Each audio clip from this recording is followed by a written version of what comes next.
Mm. Yanditambisa chamutava nhava shirikadzi yepanext door pangu. Ndakambopotsa ndati ni zvangu shirikadzi mukadzi. Chibuda ndiyo nguva yenyu yokumananika ndichidzoka munenge muchimananukura. Dziyamushana imi ndipo munanga kunogeza. Kaenda kuchitoro ndinosangana nemi pakudzoka. Gwenyu rudo gwei kuti kuchinaya nhumbi dzomukati monanukura. Mundichengetera nesadza mbatya dzangu pandinozotora. Nga munodya muchiguta wani chii chisimo mumba menyu. Chii chimwe chamungada munhu achiri kuchema murume. Sei kwandinofambira ndo kwamunowandira. Vamudiki munogeza.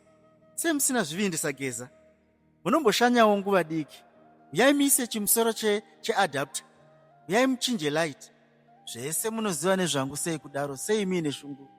Kana kumbotiudzawo kwaana mai neni vanyuwani.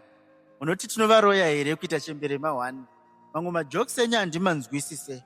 Vamudiki hamupi ugwi ukamiswa muswe. Taura kwenyu ndee mumeso angu. Batei zvenyu mapendekete angu kana muchireketa. Ngonzwa kwandiri kudetemba munoya nemhuri. Ndiregei kumagumo tichasevana. Matambudziko anouya nemeso tichiita sevana. Rest in peace kumurume wenyu. Sei zvichinge munonanga ini pamunofunga murume wenyu. Tambisa chamutava nhava shirikadzi. Mambo ogura maturi.